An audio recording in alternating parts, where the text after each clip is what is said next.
चलिए dear student, आज हम लोग क्लास 11 सब्जेक्ट देखेंगे केमिस्ट्री और यूनिट देखेंगे फोर्थ यूनिट में देखेंगे कि रासायनिक आबंध एवं आणविक संरचना। तो आज हम बात करेंगे रासायनिक आबंध क्या होती है और आणविक संरचना। ठीक है, रासायनिक आबंध से स्पष्ट होता है केमिकल बॉन्डिंग। ठीक है, केमिकल बॉन्डिंग क्या होता है, पहले ये चीज समझना है कि केमिकल बॉन्डिंग क्या होता है और उसके बाद हम लोग इसके आगे का अध्ययन करेंगे। ठीक है, जैसे केमिकल बॉन्डिंग में मैं ले लेता हूं हाइड्रोजन, ऑक्सीजन, ये क्या है, अणु है। क्या है, अणु है। ठीक है, अब यदि मैं बात करूं एक हाइड्रोजन और एक हाइड्रोजन, ठीक है, यहां पर एक हाइड्रोजन और एक हाइड्रोजन, इसको मिला करके हम लोग क्या लिखते हैं, H2, है ना, हाइड्रोजन को। और ऐसे भी लिख सकते हैं क्या कि ऐसे H को लिख सकते हैं या अलग अलग लिख सकते हैं। तो इसमें क्या होती है, इन दोनों के बीच, ये जो है हाइड्रोजन के बीच जो होती है, यहाँ पर देख सकते हैं, यहाँ पर जो बॉन्डिंग है इनकी आपसी का जो बॉन्डिंग है, ये जो बॉन्डिंग है वो कहलाती है केमिकल बॉन्डिंग। केमिकल रिएक्शन होती है यहाँ दोनों के बीच, तब जाकर के ये H2 बनती है। ठीक है, H2 कब बनी, जब वहां पर केमिकल बॉन्डिंग, जब केमिकल बॉन्डिंग हो करके क्या बना रही है, वो H2 बना रही है। ये क्या है, एलिमेंट।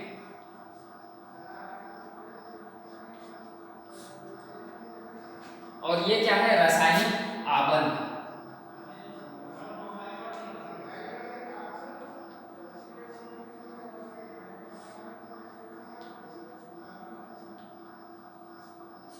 रासायनिक आबंध हम लोग इकाई 4 में देखेंगे, रासायनिक आबंध के बारे में पढ़ेंगे। मैंने बताया कि रासायनिक आबंध किसे कहते हैं, तो आप लोग स्पष्ट रूप से समझ जाएंगे कि यहाँ पर जो है हाइड्रोजन है, ऑक्सीजन है, ऑक्सीजन में भी उसी प्रकार से दो ऑक्सीजन मिलकर के बनाती है O2।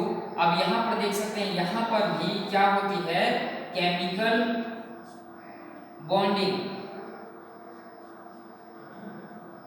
दोनों के बीच क्या है, केमिकल बॉन्डिंग, रासायनिक आबंध की क्रिया होती है, तब जाकर के क्या बनाती है, O2। ठीक है, आगे देखते हैं ये क्या बनाती है, H2O। ये क्या है, जल, है ना, H2O यहाँ पर क्या है, जल है।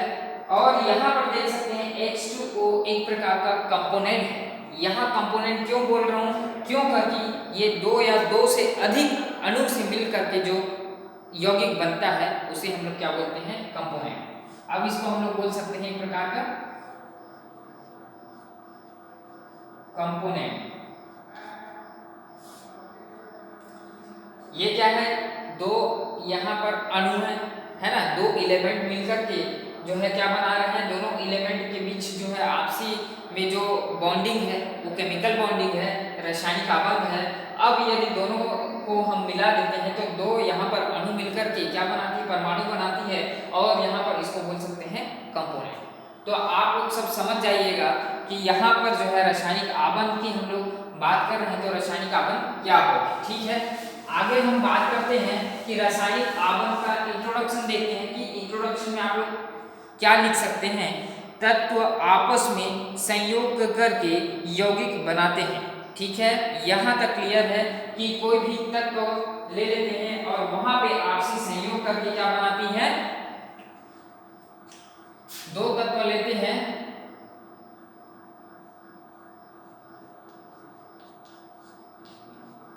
ठीक है, दो तत्व लिए और दोनों तत्व आपस में संयोग किए, अब क्या बना, यौगिक बना। ठीक है, क्या बना, यौगिक।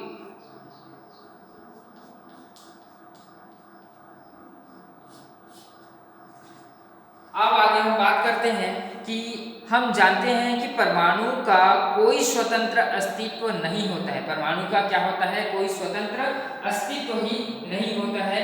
परमाणु को लगता है कि इलेक्ट्रॉन चाहिए वो ले लेता है और इलेक्ट्रॉन दान भी कर सकता है, उनका कोई अस्तित्व नहीं होता है। लगभग सभी पदार्थों में सभी पदार्थों में परमाणु संख्या या संयुग्मन अवस्था में पाए जाते हैं। क्या हो जाती है? युग्मित अवस्था में, पेयर अवस्था में जो युग्मन जो है परमाणु पाए जाते हैं। ठीक है, आगे हम बात करते हैं कि अधिकांश पदार्थ अणुओं के रूप में भी रहते हैं और अणु परमाणु का समुच्चय समूह कहलाता है, जिसमें परमाणु आपसी आकर्षण बल द्वारा बंधे रहते हैं। मैंने अभी बताया क्या होती है, H2 ले लेते हैं, यहाँ पर दो क्या बनाती है H, और आपसी जो बंध है ये कहलाती है केमिकल रिएक्शन, रासायनिक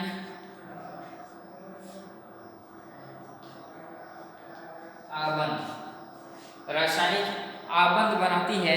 अब जो है इनके बीच जो होती है परमाणु आपसी जो है आकर्षण बल द्वारा घिरे रहते हैं और अणु क्या कहलाती है? रासायनिक आबंध कहलाती है।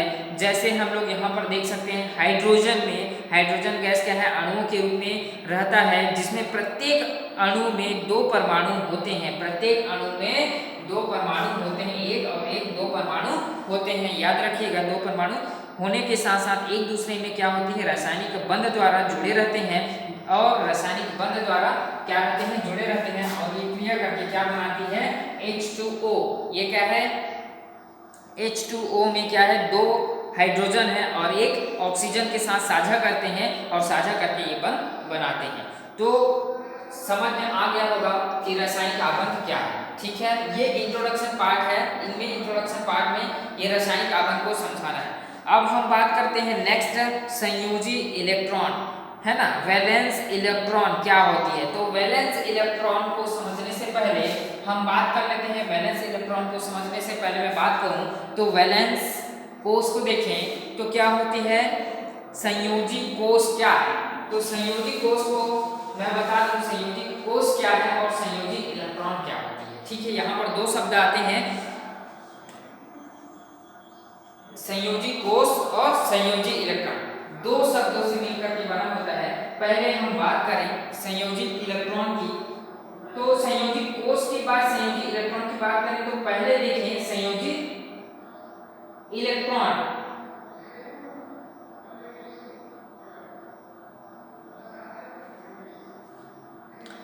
तो यहां पर देख सकते हैं, मैं ले लेता हूं,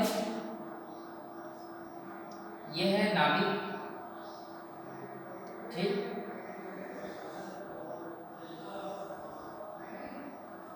हाइड्रोजन का ऑक्सीजन का लेते हैं, ऑक्सीजन का परमाणु क्रमांक कितना है? 8 है।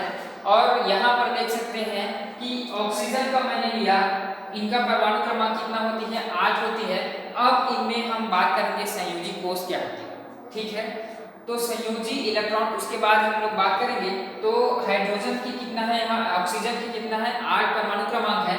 यहाँ पर देख सकते हैं कि इसका जो हम लोग क्या करेंगे, इलेक्ट्रॉनिक विन्यास करेंगे, तब इलेक्ट्रॉनिक विन्यास क्या होगी?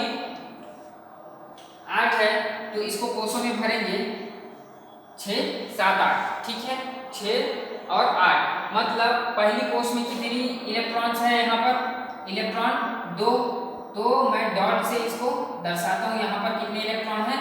2, 1 और 2।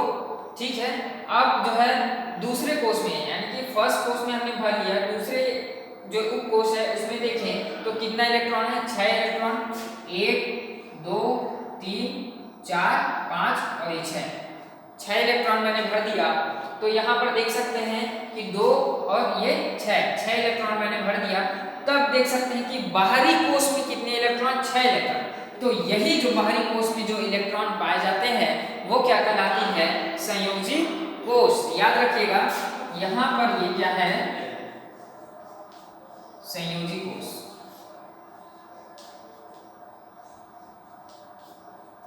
तो संयोजी कोष क्या है? किसी परमाणु में बाह्यतम इलेक्ट्रॉन में, बाह्यतम कक्षक में पाए जाने वाले जो इलेक्ट्रॉन है वो क्या कहलाते हैं? संयोजी कोष। याद रखिएगा। सेकंड टॉपिक हम बात करें संयोजी इलेक्ट्रॉन। अब संयोजी इलेक्ट्रॉन क्या होता है? संयोजी इलेक्ट्रॉन वह होती है,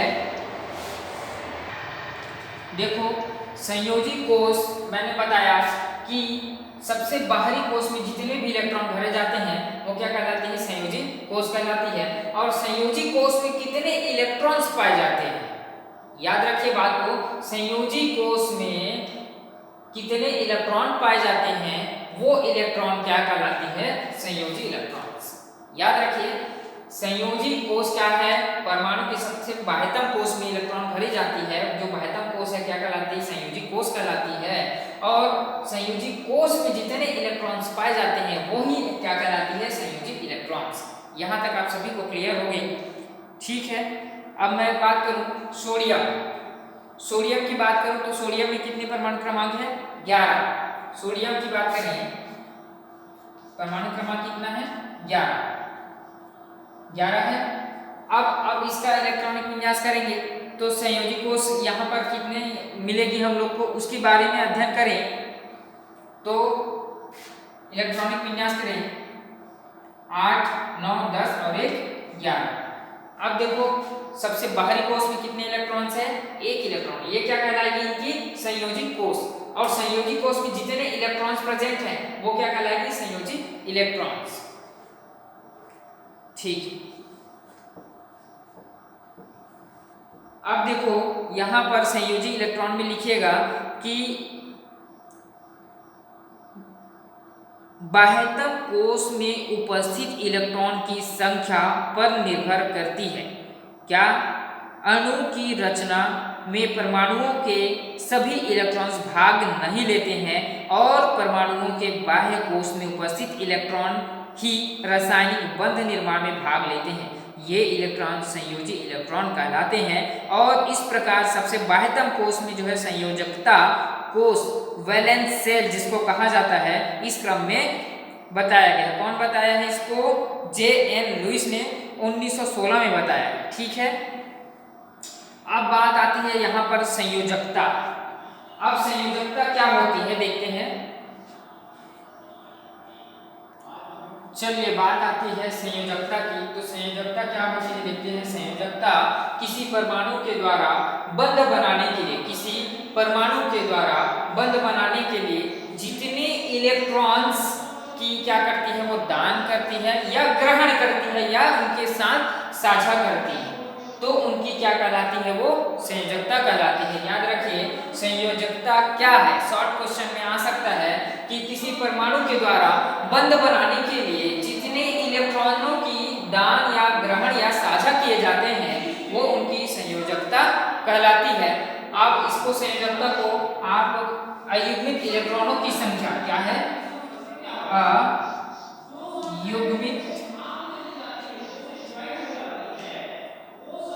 अयुग्मित इलेक्ट्रॉनों की संख्या, अयुग्मित इलेक्ट्रॉनों की संख्या क्या कहलाती है, संयोजकता,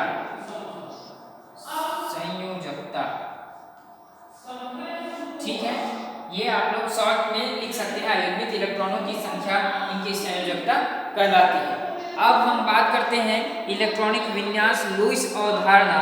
लुईस अवधारणा जो है इलेक्ट्रॉनिक विन्यास जो दिए हैं, इलेक्ट्रॉन्स क्या करती है, आपस में अणु का क्या करती है, साझा करती हैं। युग्मित पेयर्स बनाने के लिए इलेक्ट्रॉन क्या करती है, अपने आप में दान भी करती है, ग्रहण भी करती है, ये इलेक्ट्रॉन की प्रवृत्ति है। बात करें हम उनकी अष्टक नियम, अब लुईस अवधारणा के दौरान यहाँ पर देखेंगे अष्टक नियम, ठीक है, बहुत ज़्यादा इंपॉर्टेंट है आप लोगों के लिए, तो अष्टक नियम की बात करते हैं। चलिए आगे देखते हैं लुईस अवधारणा। लुईस अवधारणा, लुईस का अवधारणा नियम और अष्टक नियम भी बोलते हैं, इसी को क्या बोलते हैं,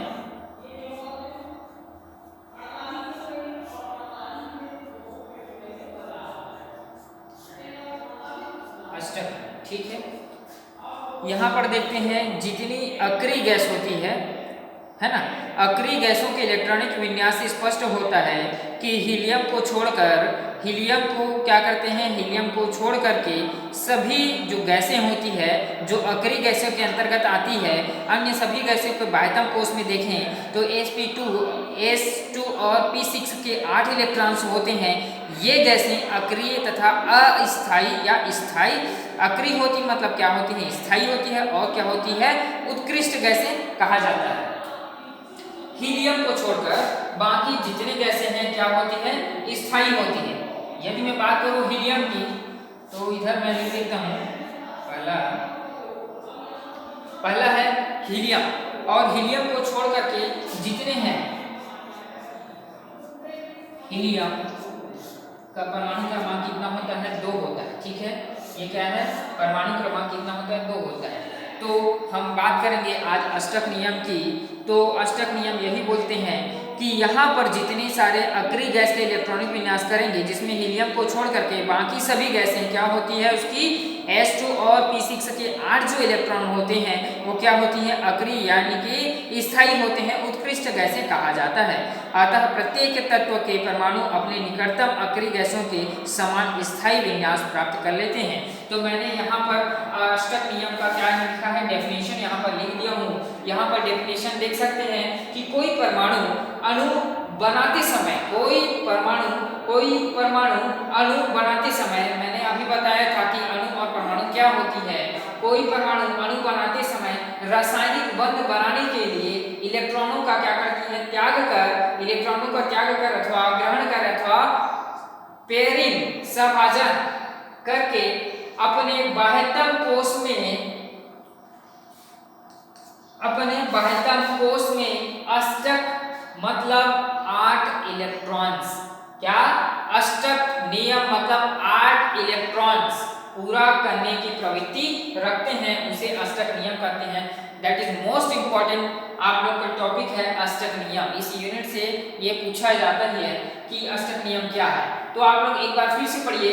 कोई परमाणु या अणु बनाते समय रासायनिक बंध बनाने के लिए इलेक्ट्रॉन का क्या करते हैं? पेयरिंग करते हैं, साझा करते हैं, त्याग करते हैं।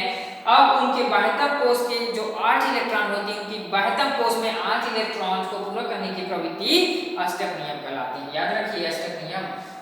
हीलियम अक्रिय गैस होती है, लेकिन हीलियम के जो परमाणु क्रमांक देखें तो कितनी होती है? 2। अब इलेक्ट्रॉनिक विन्यास करें तो इलेक्ट्रॉनिक विन्यास भी करें तब भी 2 पाई जाएगी। तो ये क्या होती है? हीलियम को छोड़कर जितनी सारी गैस आती हैं अक्रिय गैसें, जैसे यहाँ मैं फॉर एग्जांपल के लिए मैं लिख दिया हूँ नियान का परमाणु क्रमांक कितना है? 10 है। परमाणु क्रमांक 10 होने के बाद इनके जो है बाहरी कोष देखें तो कितनी इलेक्ट्रॉन है? 8 2 10। बाहरी कोष में 8 इलेक्ट्रॉन्स।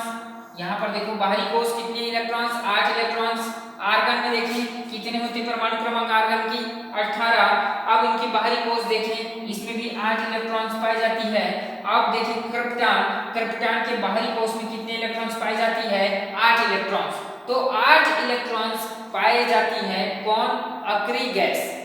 हीलियम को छोड़कर बाकी अक्रिय गैसों में जो है बाहरी कोष में देखें तो 8 इलेक्ट्रॉन्स पाए जाते हैं। उनकी यही क्या कहलाती है?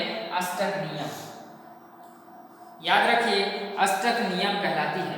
और इसी प्रकार लुईस प्रतीक भी, इसके आगे हम लुईस प्रतीक की बात करेंगे। तो लुईस प्रतीक ने क्या दिया है?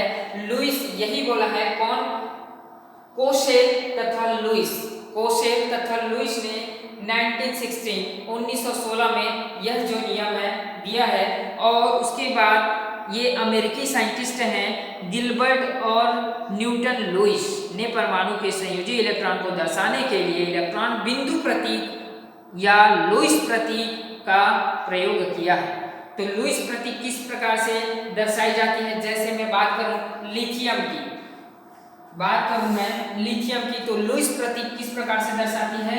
लिथियम का होता है बाहरी कोष का इलेक्ट्रॉन सिर्फ एक ही पाया जाता है। तो लिथियम यहाँ पर मैं बिंदु के रूप में प्रतीक करूंगा तो ये कहलाएगी इसकी बाहरी कोष में एक इलेक्ट्रॉन प्रेजेंट है। कि इस प्रकार से लुईस प्रतीक भी माना जाता है। उसी प्रकार यदि लुईस प्रतीक की मैं बात करूं तो लुईस प्रतीक में क्या होती है? कार्बन की ले लेते हैं। तो कार्बन में जो है लास्ट उनकी बाहरी कोष में देखें तो 3 इलेक्ट्रॉन्स पाई जाती है। तो कार्बन लिख सकते हैं और उनकी बाहरी कोष में कितने इलेक्ट्रॉन्स? 3 इलेक्ट्रॉन्स। ठीक है, इस प्रकार से लिख सकते हैं ना। पोटेशियम की बात करें तो पोटेशियम में कितनी है? 5 इलेक्ट्रॉन पाई जाएगी। अब 5 इलेक्ट्रॉन को यदि आपको ये दिक्कत होता होगा पढ़ने में तो आप इस प्रकार से भी लिख सकते हैं। ये क्या है? पोटेशियम है और पोटेशियम में 5 इलेक्ट्रॉन फिलअप करेंगे। ठीक है, ये है। इस प्रकार से आप देखो कितने इलेक्ट्रॉन्स आएंगे, 1 इलेक्ट्रॉन, 2 इलेक्ट्रॉन, 3 और ये 4, लेकिन इसके बाहरी कोश में 5 इलेक्ट्रॉन पाए जाते। तब क्या करेंगे, पहले परमाणु क्या करेगी, एक एक इलेक्ट्रॉन सभी में, उसके बाद युग्मित इलेक्ट्रॉन्स आएंगी, तब जाकर के यहाँ पर 2। तो इस प्रकार से कुछ संरचना इसकी बनेगी। देखो कितने इलेक्ट्रॉन है, 2 3 4 5, 5 इलेक्ट्रॉन। तो इस प्रकार से लुईस प्रतीक जो है बिंदु डॉट बिंदु के रूप में दर्शाई जाती है, जिसे लुईस प्रतीक भी कहते हैं, गिलबर्ट न्यूटन लुईस के अनुसार। ठीक है। उसी प्रकार neon, oxygen, fluorine, carbon, nitrogen, इसकी भी प्रतीक होती है ना। इस प्रकार से अष्टक नियम आप सभी को क्लियर हो जाता है, जिसके बाहरी कोश में 8 इलेक्ट्रॉन्स पाए जाती हैं। वो क्या करती हैं, एक तो इलेक्ट्रॉन शेयर करेगी, इलेक्ट्रॉन दान करेगी या साझा करके बनाएगी, लेकिन उनके बाहरी कोश में 8 इलेक्ट्रॉन पाए जाते हैं। याद रखिएगा, यह है अष्टक नियम। उसके बाद लुईस प्रतीक भी होती है। लुईस प्रतीक इस प्रकार से इलेक्ट्रॉन्स की जो है बाहरी कोश में कितने इलेक्ट्रॉन्स पाए जाते हैं उनको यहाँ पर दर्शाएंगे। ठीक है।